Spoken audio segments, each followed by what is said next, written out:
Hello everyone. Today we are going to look at a game between Julian Hodgson with the white pieces and Grandmaster Dmitry Gurevich with the black pieces. This game took place in 1998. So the game started off d4, knight f6, and bishop g5. For those of you who have been playing chess for a long time, you will probably know that around the turn of the century, the Trompowsky was very popular, especially at club level, but even at GM level for a while, as Julian Hodgson was just destroying a lot of grandmasters with this particular opening as they struggled to find antidotes to this system. So after knight e4, which is one of the main lines, of course, c5 can be played, d5, many other alternatives can be played. Bishop f4, and at this point, Gurevich played the move c5, which I think is one of the more testing lines. d5 is good also.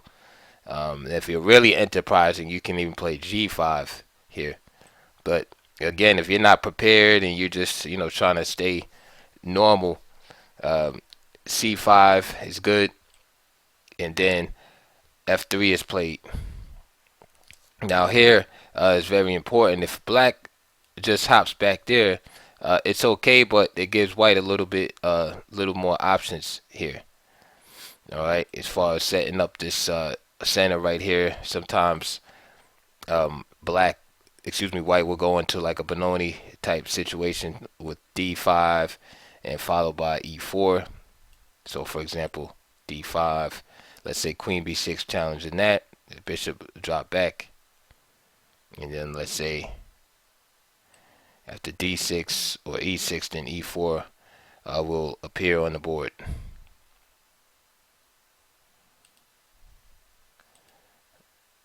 So usually what happens here, instead of just retreating with knight f6 right away, black kind of takes control over which way the opening is going to go from here.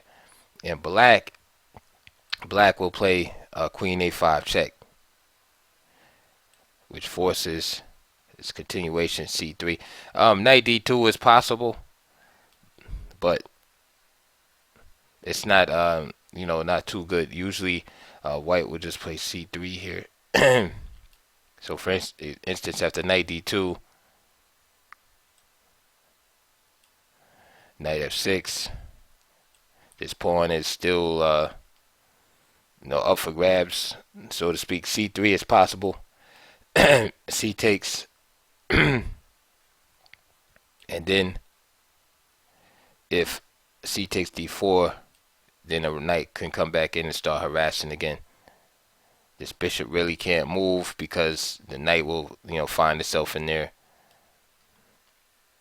So usually after queen a5, the standard move has always been just c3, and now the knight drops back. Here c5, d takes c5 is played sometimes, but Hodgson played d5, which is a choice. He just wants to establish this nice center if he can. And now Gurevich plays an interesting move here. He plays g6, and of course, with the simple idea of just placing the bishop on the diagonal here. Okay. Now, normal here in theory is just queen b6, hitting this pawn right here, and then you see bishop, moves like bishop c1 and e6, e4, e takes, and so on. Okay. Now, white has more space, but he has absolutely no development. And usually black is just fine here. So different things have been tried. Instead of retreating the bishop, b3 has been tried, which is super slow. But this gives again, black just the time that he needs to attack the white center. So e4, e takes, bishop d6, and let's say he just tries to avoid the trade, bishop g5. Of course, the bishop can just go back. c4, and castles, and black is just fine. Let's say knight c3, rook e8. This is practically forced to keep the king from falling into discovered check. And then you can see black, has a good position. Again, white has more space. This kind of reminds me of the Scotch in a way, where white falls behind in development while trying to set up a good pawn structure, and also having an advantage in space and hoping to catch up later on. All right. The difference here, of course, in the Scotch, at least black's pawn structure is usually damaged, and especially in the Mises variation, his pawn structures are damaged, and there's like a clear targets for black in that situation. Where here, black really doesn't have a bad pawn structure at all, and he's just ahead in development here. Black just has to figure a effective way to get his pieces out in this situation and exploit his lead in development. In this particular game, like I said, queen b6 wasn't played, but that's like the most challenging continuation that black usually will play there. So Gurevich's idea is g6, and then after g6, Julian played this move, knight h3. d6 was played, knight f2, and then queen b6. So now you can see the idea kind of appear on the board by transposition. All right. And Hodgson just simply played the natural looking move, queen d2, which happened to be a mistake. Can you see why that is a mistake? Now, the accurate move here is to just simply play the move he didn't really want to play, which is bishop c1 to protect his pawn. The move Gurevich played to refute the idea of queen d2 was simply knight takes d5. Queen takes d5, and now queen takes b2, and this rook is not salvageable. However, Hodgson had the idea of trapping the queen, so he plays queen b3, queen takes a1, and now he just continues on with his development. There are some lines where the queen does get trapped, and so one of the ideas here is to play, say for instance, bishop d3, protecting the knight, castle, and then you could play a maneuver like bishop c1 to bishop b2 and trapping the queen after the knight is protected here. Okay, so this is Julian's idea. So e4, bishop g7, bishop c4 attacking the f7 pawn, castles, and now king d2, which adds extra protection here.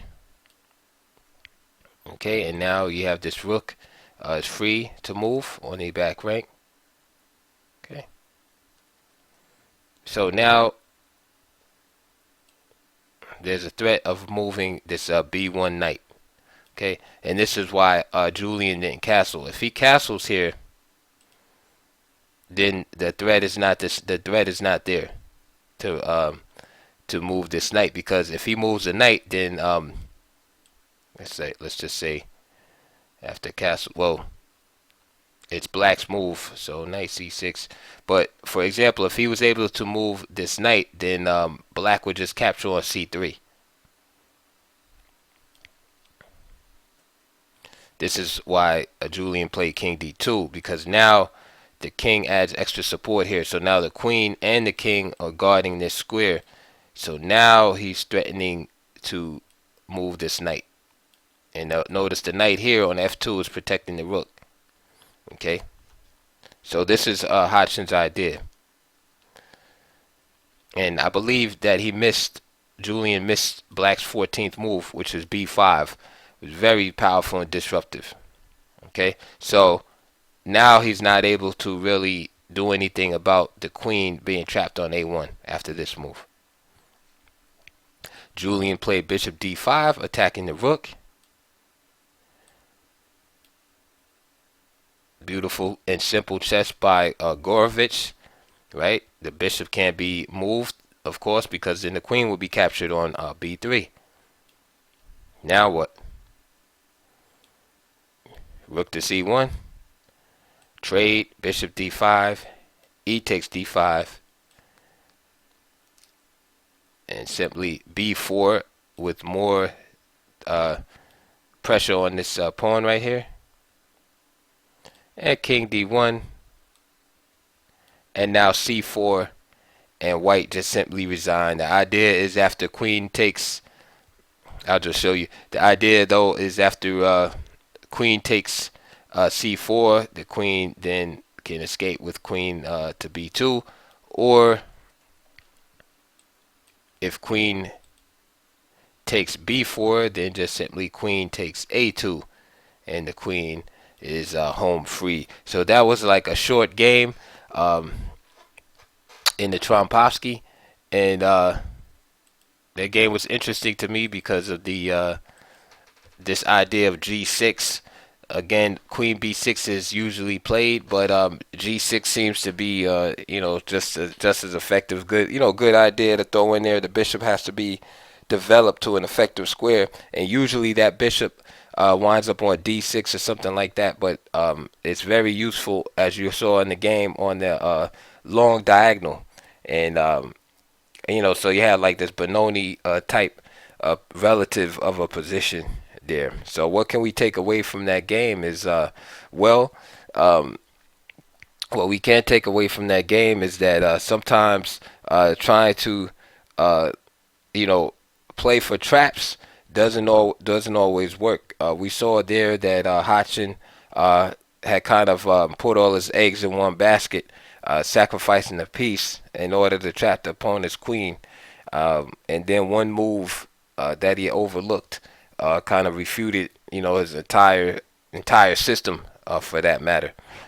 So let's make sure that you check and double check before going into serious complications. But Julian was always one of those players that lived by the sword and died by the sword. So if you look at his games in the Trompowsky, he has some like awesome wins. I mean, he inspired a lot of people to start playing that system, because he was just steamrolling grandmasters. And it's interesting too, because as computer engines got stronger and stronger, then you started seeing all these antidotes to the Trompowsky, and then he kind of stopped playing. So it was kind of sad in that way, because it was like he was